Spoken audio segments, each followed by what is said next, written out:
O gin é uma bebida muito versátil. Ele se adequa a diversos paladares.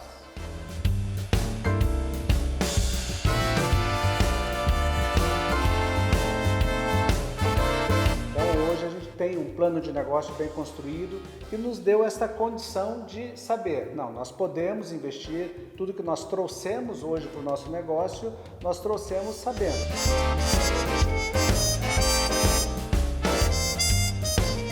O que as origens do gin têm a ver com remédio? A bebida, que hoje é consumida de várias formas, foi criada para ser um remédio diurético. O objetivo? Combater problemas renais. Segundo historiadores, isso aconteceu na Europa, ali no finalzinho da Idade Média. O nome que conhecemos gin é oriundo da palavra Genever, que em holandês significa zimbro.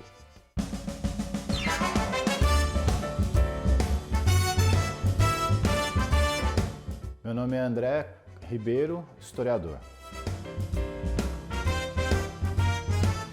Onde surgiu o gin? O gin ele surge na Holanda no século XVII. A princípio, foi um médico, Francisco de la Boy, que ele estava buscando desenvolver um medicamento para controles renais. Ele acaba notando que ele tem uma eficácia para doenças diuréticas.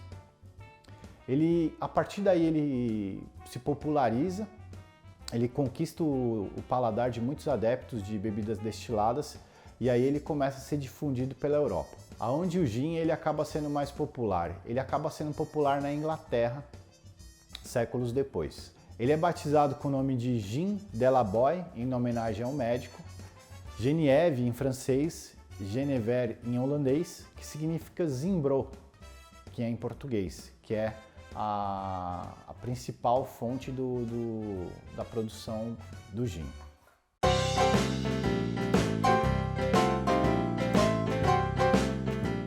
Ele é produzido com canela, cascas de frutas cítricas, sementes de coentro, entre outras especiarias.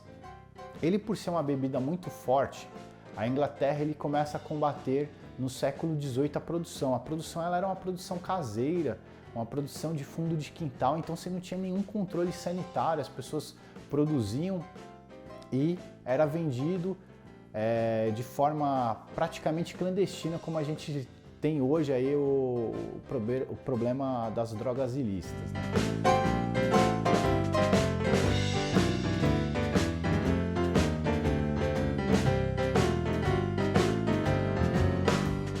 Como ele é uma bebida à base de cereal, ele acaba tendo um teor alcoólico muito alto, de 37% até 50%.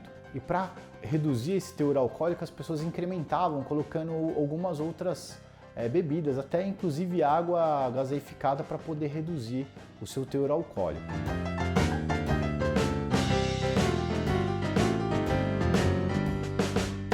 O gin ele foi muito utilizado pelos soldados na Guerra dos 30 anos. Essa guerra foi um conflito de origem religiosa, que era conflito entre protestantes e católicos.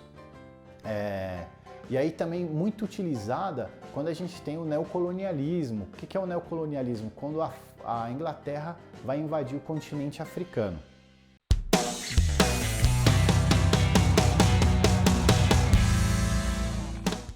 Ele se popularizou por ser uma bebida muito barata, não havia controle nenhum e a gente começou a ter alguns problemas sociais, como o aumento do alcoolismo na sociedade inglesa. Então, você tem até retratos de quadros com mulheres embriagadas, dando de mamar os seus filhos caindo, porque ficou uma coisa tão do cotidiano deles que o governo começou até chegar a criar alguns decretos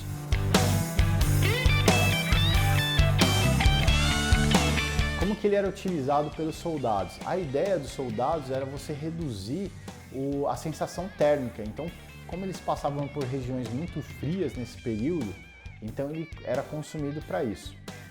Embora, quando a gente tem uma mudança do consumo dele, em qual situação? Na Índia, para o combate à malária. Então, quando eles invadem lá, os ingleses invadem a Índia, você tem muito problema com malária. A gente tem que lembrar que a malária ele é transmitido por mosquito e causava uma febre muito alta. E como o medicamento utilizado era uma receita que é o quinino, que é um produto muito amargo, eles começaram a incrementar com o gin.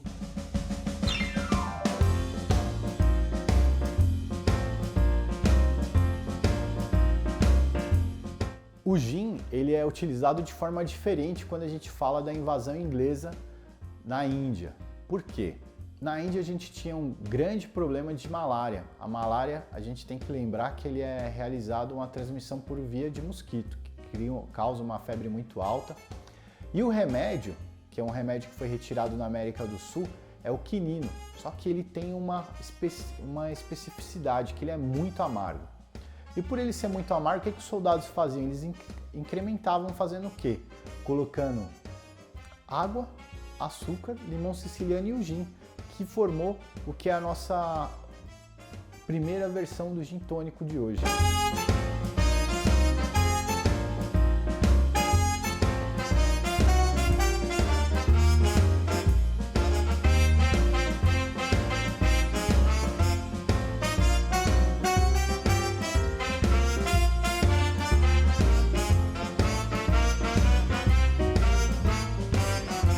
E os soldados, eles utilizavam na Índia de forma diferente. Por quê?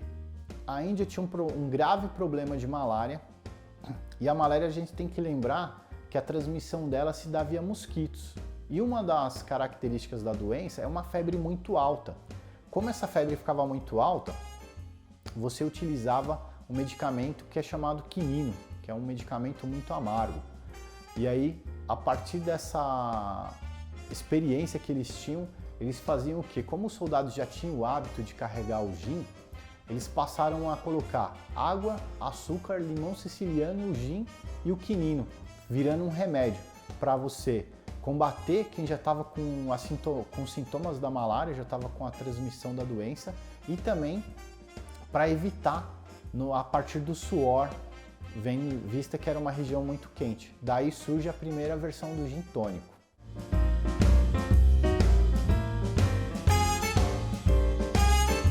E algumas curiosidades para a gente pensar, por que na década atual a gente teve o retorno do gin? Nos anos 90 ele acabou sendo considerado uma bebida um tanto quanto considerada sofisticada demais, então as pessoas deixaram ela de lado.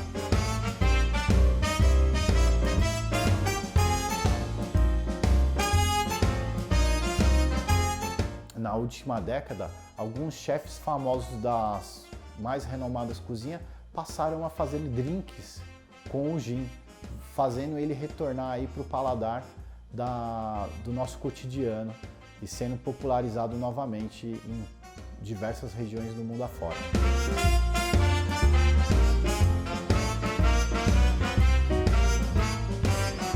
Hoje a gente tem um plano de negócio bem construído que nos deu essa condição de saber, não, nós podemos investir, tudo que nós trouxemos hoje para o nosso negócio, nós trouxemos sabendo, não, a gente consegue bancar mesmo, digamos, nesse momento de pandemia, onde a gente não tinha uma receita certa, mas a gente tinha a certeza, não, o produto, a hora que ele começar a produzir, ele vai trazer, ele vai dar o resultado que nós esperamos.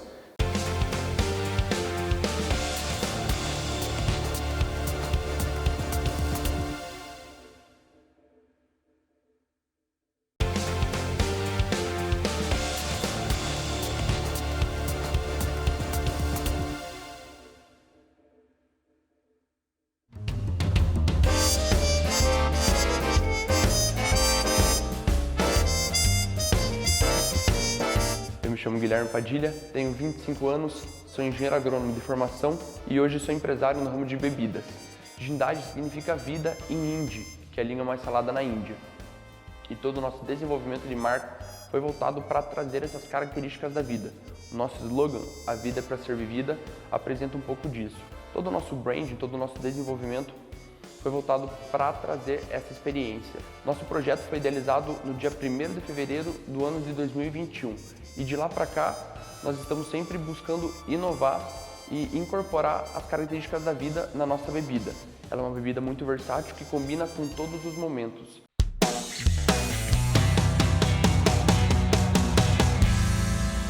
Nós nós optamos por utilizar 12 botânicos, para que a gente entregue uma característica, uma experiência sensorial e olfativa incrível para vocês. O paladar do brasileiro é um paladar mais voltado para o lado infantil, é um paladar que se adequa melhor com adocicado.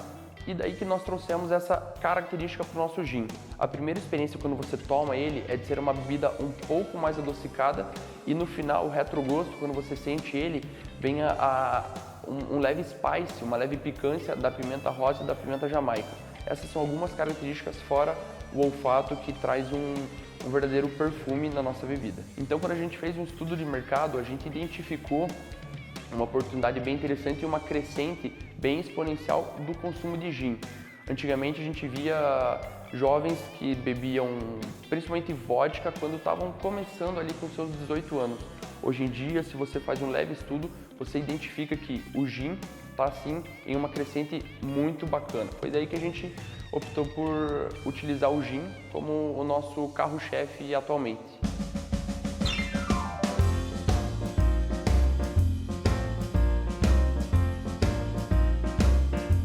O início do nosso projeto se deu no dia 1º de fevereiro de 2021, bem no meio da pandemia. Tivemos todo esse período para desenvolver, para identificar todas as oportunidades no mercado, até que em fevereiro de 2022 a gente lançou ele no mercado. E desde lá a gente vem introduzindo nos pontos de venda e crescendo a nossa marca no mercado. Todos os nossos insumos são rigorosamente selecionados, seja o nosso zimbro, que às vezes vem da Normandia, às vezes vem da Alemanha, o nosso álcool, que sofre diversos processos de qualidade, até a nossa água, que a gente utiliza uma água deionizada, uma água sem íons, para que a gente entregue a melhor experiência possível para vocês.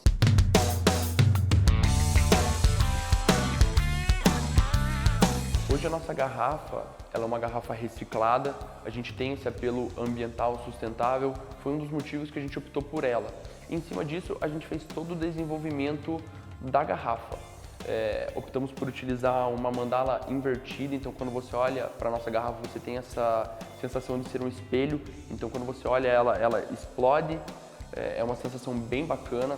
O gin é uma bebida muito versátil, ele se adequa a diversos paladares. Hoje no Brasil, o que a gente vê muito é o consumo da gin tônica acrescida de xaropes, principalmente do Monin. Isso para trazer essa característica do paladar adocicado para o brasileiro. Porém, em 2020 nós tivemos o consumo do Negroni, o maior coquetel produzido no mundo, o maior coquetel consumido, que traz essas características um pouco mais amargas. Ele é uma bebida extremamente versátil que se adequa a todos os momentos. O processo de produção hoje, ele se dá de duas formas. Ou a gente deixa os botânicos infusionados por 48 horas ou por 24. Nós optamos por utilizar principalmente de 48 horas. Então, como se dá esse processo? A gente deioniza essa água, coloca álcool, água e os botânicos em infusão por 48 horas. Depois desse período, a gente submete ele para o nosso alambique, onde tem um banho-maria que vai esquentando essa água, transmitindo calor, transferindo calor para o alambique, e aí começa o processo de destilação. O álcool começa a evaporar aos 80 graus e daí que a gente tem toda a parte de destilação. A diferença do gin para uma vodka é que a vodka, quanto mais pura, melhor. O gin, cada produtor coloca a sua característica no gin. É essa a principal diferença.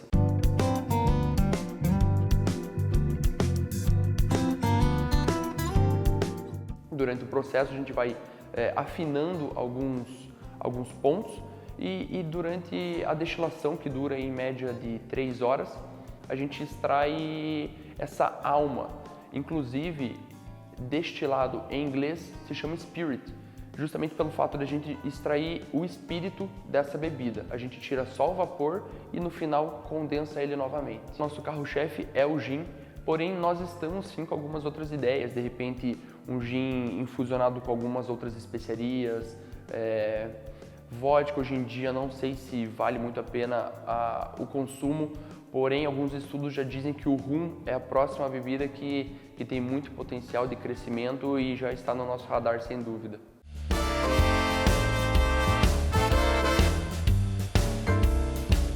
A nossa maior dificuldade, sem dúvida, é a burocracia. Até o fato da gente conseguir a liberação para começar a comercializar foi um processo bem moroso.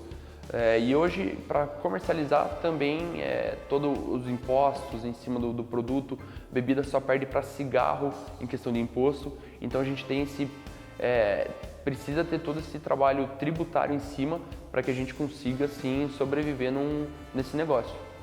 A gente vem passando por diversas etapas, seja a regulamentação, seja a criação do fluxo da nossa destilaria, e tudo isso nós tivemos a ajuda de alguns profissionais, seja uma consultora do MAPA que nos auxiliou em toda a parte onde cada setor precisa ficar dentro da nossa destilaria. A parte do meio ambiente foi uma parte bem burocrática para a gente, pelo fato de a gente produzir no centro de Curitiba, ter uma fábrica no centro de Curitiba, em uma área residencial, foi um processo bem complicado para a gente conseguir. Isso, a gente teve muita ajuda de alguns profissionais do setor. O nosso contador, que também é meu sócio, ele que nos auxilia todo dia ali a buscar algo que seja viável financeiramente falando, né? Afinal de contas, a gente precisa pagar a conta. Até hoje, que a gente consegue caminhar com as próprias pernas, já consegue pagar aluguel, já consegue sobreviver e entregar um produto excepcional.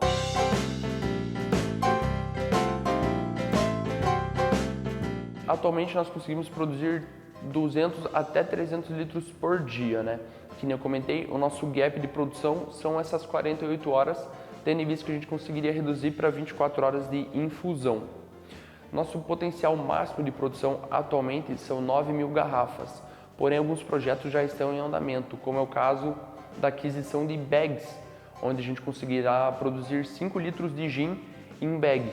E daí assim a gente vai conseguir com certeza aumentar muito mais a nossa produção, inclusive a internacionalização da marca. A bag nada mais é do que uma embalagem de 5 litros que tem uma torneirinha onde você consegue tirar a dose que você precisa. Então isso, para a gente comercializar para o bar, vai facilitar muito a nossa venda e a aquisição dele, porque vai ser um produto muito mais barato. Para o futuro, a gente identifica algumas oportunidades de negócios, seja na nossa estrutura atual, que a gente consegue ampliar, praticamente dobrar nossa produção, seja a internacionalização do nosso produto que já está em andamento, a aquisição de novas marcas, de repente, regionais, até a nova produção de produtos, enfim, as oportunidades. O futuro é muito promissor, sem dúvida. O comércio de bebidas é extremamente competitivo, tendo alguns players gigantescos como Diageo, Pernod, Bacardi, Campari, enfim, essas grandes marcas que têm muito poder aquisitivo e fornecem para o ponto de venda diversos benefícios, né? Mas hoje a gente identifica assim em Curitiba uma crescente muito bacana das pessoas valorizarem o produto regional. É bem bacana quando a gente chega num bar e o bartender fala: a gente está tendo sim essa procura de novos consumidores que exigem que a gente tenha bebidas regionais, porque eles identificam e sabem valorizar a qualidade dos produtos.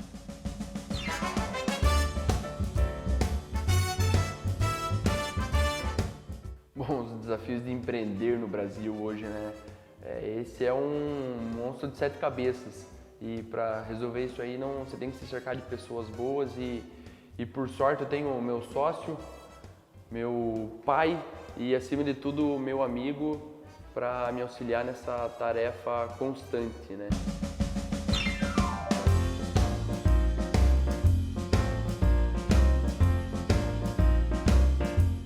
Meu nome é Antônio, hoje sou contador de formação, mas há muito tempo passei por várias etapas na minha carreira, saindo da área técnica, indo para a área comercial e com esse desafio de empreender.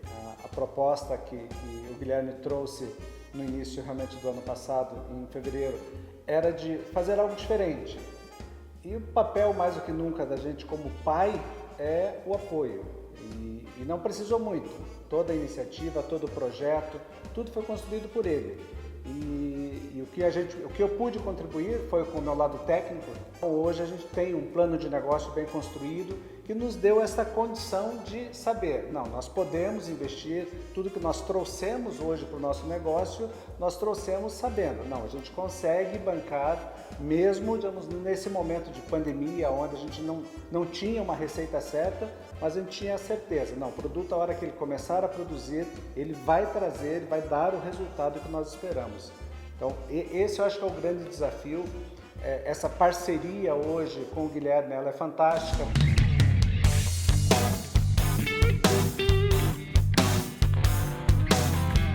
É uma primeira experiência trabalhar em família, é o primeiro negócio nosso dentro de casa. Mas a minha experiência hoje nesse trato com empresas familiares nos dá essa condição de saber que existe muito claro os limites de cada instituição. A família, ela, digamos, precisa ter o seu momento e o negócio precisa ter o seu momento. Para você conseguir ter essa separação, precisa ter muito claro os papéis de cada um. Em alguns momentos, a gente cuida para não ser invasivo dentro da família, onde você acaba levando problemas da tua empresa para dentro de casa. E dentro da empresa, mais que nunca, é muito mais fácil, né? Separar a empresa da família é muito mais fácil do que separar a família da empresa.